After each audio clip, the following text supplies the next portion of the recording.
So March 2020, COVID hit, and in April, I got an email from a friend that asked if there was anywhere where a homeless person could get a shower.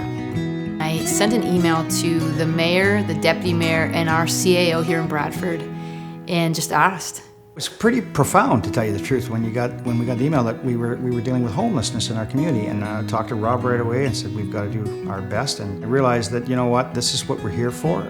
It at times brings you to tears when you see that. That snowballed into providing meals in conjunction with the food bank, with the community meal, with cross trainers, and we were able to provide 2 days a week a place for people to come, get a shower, and get a meal, but also conversation and community, standing outside, safely apart. And that was the only place in all of Simcoe County where a homeless person could get a shower. Now there was people that were coming to us asking for housing options. Every shelter was in lockdown. These people literally had nowhere to go. When the government said stay home, they would have loved to, but they didn't have a home to stay in. So we started praying, brainstorming different options. The deputy mayor had offered a house that the town owns. He had suggested we could rent this house to you if you were able to provide affordable housing for people. Well living is so fantastic when it comes to giving you something and you just take it to that next level. You rise above. You absolutely make us so surprised at times with what you can do with your group. So that was just a wonderful opportunity for us to gift that to you, in a sense, to say, you know what, we have an opportunity to house some homeless people, and we knew that giving you that would be a perfect opportunity for us to bring people off the streets. The community came together and donated their time, donated their services, and we were able to make that house into a home for people. Right now we got a great group of guys here, and God has taught me a lot living here about grace, patience, understanding, quick to listen, slow to speak is a big one. And I thank him for that. And I thank Jody for giving me the opportunity to live here and to learn. And I could see change in the guys that live here as well. During the fall months, we were talking about the need for an overnight shelter. There's nothing in Bradford. We couldn't get together fast enough, volunteers, and safely enough to do overnight shelter. So we brainstormed with the people that we were working with some of these friends that are in poverty, asking what else can we do? And the idea of having a cafe came out of the conversations. So November 1st, we opened the Out of the Cold Cafe for the first time. We were able to put the call out to the community. And we said, listen, here's the idea, but we need volunteers. At the end of August, beginning of September, I read about the cafe opening up in our local paper. And I was kind of, at the time, looking for something to do to volunteer. I really felt strongly about being in Bradford. I've been here for 23 years, and giving back to the community and providing some services here was pretty important to me. So I read about it in the paper, and I emailed Patty. And next thing you know, I was in training. Friends, we wanted to be open 7 days a week. Within 2 weeks, we had enough volunteers sign up to do every day of the week. And then we had restaurants respond to the call to provide breakfast, lunch, and dinner 7 days a week. On March 22nd, we had a life-changing fire at 114 Holland Street here in town. An 8-story apartment building with over 100 people living in that building caught fire, and all of them were displaced. It was a devastating afternoon, it really was. And to see the actual fire, the black smoke that was coming out of the apartment building, the second top floor, to know that these residents that would have to find temporary housing to begin with, and so much was unknown. At that time, we didn't know the extent or the damage of the fire. At that time, we didn't have a clue, but we jumped into action right away. With you coming up and telling us you want to do and help us out, do that, I mean, it was fantastic, because that actually gave us something that said, hey, we've got a group, we know we can count on this group. they will get it done. And that's what we needed, fast action, and that's what happened. So we're really grateful to WOW Living and everybody that jumped on side this. These residents just wanted somebody to talk to, somebody that knew the process, that knew how to move on, to be able to find another place to live. And I think that's where WOW Living came in, that you were able to go and meet with these residents of Bradford who were staying at a hotel, give them insight, give them hope, give them a feeling that they're part of the community of Bradford and that we really care. One of the things that we asked these friends was, what's your housing need? Are you looking for a 1-bedroom, 2-bedroom? What do you need? And some of them actually said to us, we would live in a trailer if we had it. And I thought, okay, that's a good idea. This is March. We're going into spring, summer.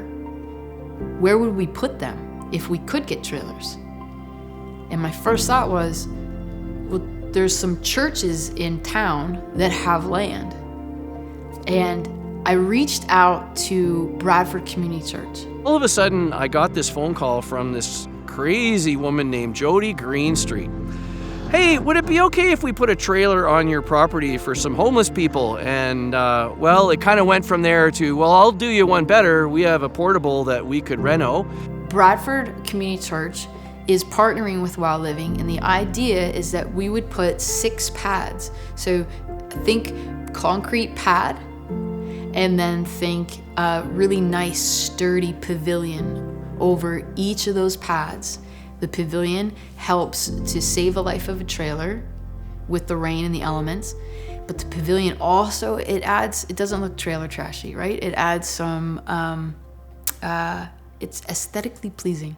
We purchased a 5th-wheel trailer, and that's housing another couple, and then there was another trailer that was purchased, and a bathroom shower trailer, and it's crazy. We had 2 families from that fire move into those spaces. I'm Sheila, And I'm Donnie. and because of the fire, now we're here at the Bradford Community Church. And I know this wonderful trailer that we're living in now, it's beautiful, but it's not winterized. And she does get cold up here in the winter times. What is up with the trailer behind you? So you've talked about these 3 over, that are for these friends from the fire and are kind of seasonal. What's going on with this one behind you? They're winterizing it, and they're making it a all-year-round park model trailer for this homeless family to live in that were victims of this fire. There's nowhere for them to go. The rent is unbelievable. From what they were paying to what they would have to pay, it's more than double. And I will not have him and his wife living on the street. It's not going to happen on my watch. And had I not had the opportunity and the privilege to be able to get involved in this project, I would have been blind. I would have been living in a bubble. These people need help. The trailer was a neat option, but it's seasonal. So those are really what I've been told by people that are RVers is once October 15th, Canadian Thanksgiving rolls around, it's too cold. You can't stay in those things long term. So in talking with some of the guys from the guest house, some of the men there, they had this idea of taking a park model trailer and seeing if we can winterize it, turn it into a 4-season home. So thought that's pretty cool if it can actually work. So Magna, they donated $5,000 that got us started. Yeah, we prayed about getting a trailer, and I'm thinking, okay, we'll keep a lookout for a month or so, and hopefully we'll find something. Within 2 days again, there's a trailer. We rolled it into the guest house. These guys put together this pad. It came and they started working on it. We started ripping everything down, and I started making a list of what materials we need. And Jody said, well, we're gonna make out a list. I'm gonna go to Home Hardware and see if they'll, give us a reduced price or something. And I was like, okay. So I made a little list, sent it to you, and they're like, no, make a list. The next day, You didn't even text me, you called me to tell me that Home Hardware gave all of it to us. And we have had people come alongside as advisors to help us in this process, like General Coach Canada, like Armstrong Trailers in Innisfil, people that are kind of experts in the field and know about these things to help us with building code and the things that we don't know. Another really cool part about this project is I've been able to hire one of the men that was living at the guest house as our first part-time staff employee working on this project. The best option for this trailer to winterize it is spray foam. Do you know how expensive this stuff is? I did not. I remembered I worked for an insulation guy. I thought, well, if we only bring the walls out a little bit and we spray foam it, it'll give us more R value. So I gave Jody the contact for Admore Insulation. The next day, she calls me again. Dave said he's gonna talk to his company and see if they'll do it for free. And I'm like, oh man, that's another one.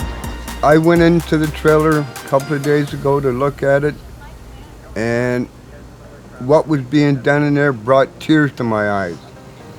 And it's just a loving, caring, wonderful thing. It's happening to my wife and I. This is our first project. It's get the volunteers in, get the awareness out. For what it's worth, you know, a little bit of material, a little bit of labor, to donate that to a good cause. It's I just thought, why not do it? It's for a good cause, and you never know what other people are going through in the world. So to help out in a little way, a lot of times it's more than the money. It's about giving back to the community. Our second trailer is going to be better. Our third trailer is going to be even better than the second one, and so on and so on. Because it's a learning experience. It's fun. So I'm excited about the finished product. It's getting there. I hear they're going to be putting the floor down tomorrow. So we want 6 of those, and then the church suggested, listen, why don't you build a shop right here on the property where these guys can work on these trailers. And so if you've ever heard of like a vehicle donation program, this could be the adult version, where as a charity, people can donate their trailers for a tax receipt.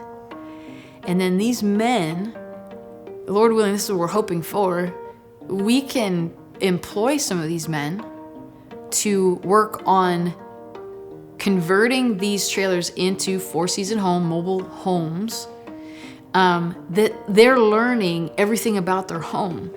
These men who once were homeless and potentially building their future home. And part of the heart behind this program, guys, is we would love to see these trailers be a rent-to-own situation where they can actually, like Donnie and Sheila, they can actually own their own home. We are working on this pilot project. We're finding out what the costs actually are. Everything, pretty much almost everything has been donated for this first trailer. But we're keeping tabs on what the real expenses are for each of the next 5.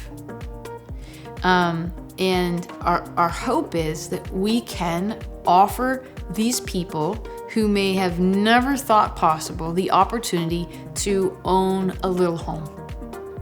And what we're dreaming about is the community helping us build these. Similar to Habitat for Humanity, they build these permanent homes. Well, Wild Living is working on building these temporary safe structures for people to own. Simcoe County did a 10-year affordable housing plan in 2014, so do the math. By 2024, they have set numbers that they've put into that plan for each municipality as far as how many affordably rented units, so rent geared to income units, each municipality should have by 2024. And there's been a lot of focus on providing for those. There's also a number in that study, or in that plan, for affordably owned homes. And that right now, that's an oxymoron in our housing crisis. Unless it's a situation like this, what we're working on. What if we can provide these homes for people as affordably as possible and see them within 3, maybe 5 years own their own home. If I'm 40 years old now, I would love to own my own home. And with the prices and everything in society for housing, that looks like it's an impossibility. But with a trailer, that looks like it's possible. And to own my own trailer, it would mean so much to me. I would be able to have my own garden, my own yard, deck, have friends over and call it home. And that would mean so much to me, for sure. We never thought about that. Thought about what? Ever owning anything like a home. That's something Donnie and I, for some reason, never thought about. And to think that could happen, wow, just puts a big smile on your face. It's a big wow, yeah. We're lucky here in Bradford, West Gwillimbury, that while living is in our community, and that we've seen the results that you're able to bring forward. And I think for other municipalities, for other towns, for other cities, elected officials have to realize they can't do it all themselves. They have to reach out for volunteers and people that just have that sense that they want to help people. And I think that's it. There's people like that in every town, and it's just a matter of finding those people and getting them to get a group together to volunteer and to help out in whatever way is possible.